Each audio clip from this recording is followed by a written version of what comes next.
Hello! Hi అండి. అందరికీ నమస్కారం.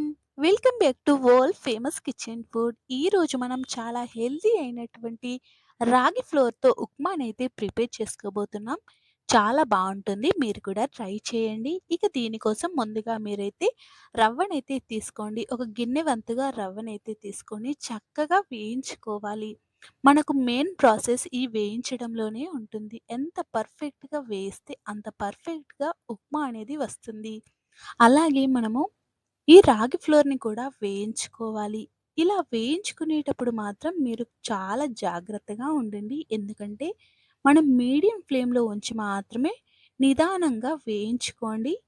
ఎందుకంటే మనం చాలా వేయించుకుంటేనే మనకు ఉప్మా టేస్ట్ అనేదైతే బావుంటుంది కాబట్టి.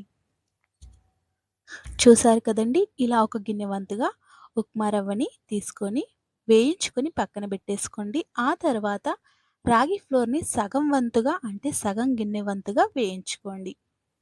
చక్కగా ఈ రెండింటిని వేయించుకొని పక్కన పెట్టేసుకొని, వేరొక ప్యాన్ తీసుకొని ఆయిల్ వేసుకొని, ఇలా ఆవాలు వేసుకొని, ఎండుమిర్చి, పచ్చిమిర్చి, చిన్న సైజులో ఉల్లిపాయ ముక్కని వేయించుకొని, చక్కగా మీరు ఫ్రై చేసుకోవాలి.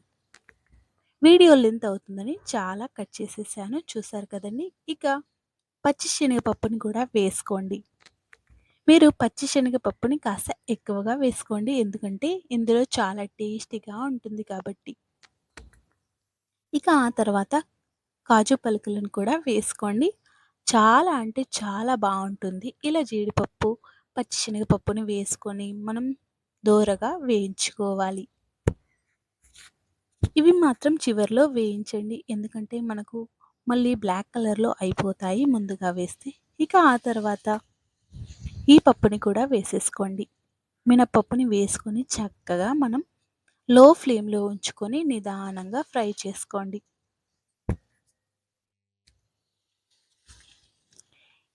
ఇలా ఇవన్నీ మనం ఫ్రై అయ్యే వరకు అలా ఉంచిన తర్వాత ఇందులోనే మనం వేరుశెనగ గుళ్ళను కూడా వేసుకోండి. ఇవన్నీ మనకు లైట్ బ్రౌన్ కలర్ వచ్చే వరకైతే వేయించుకోవాలి.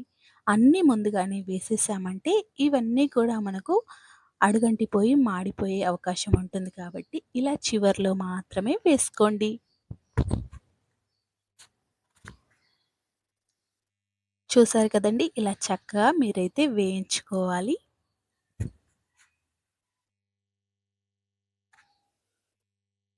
ఇలా వేసుకున్న తర్వాత ఇందులో వాటర్‌నైతే తీసుకోండి.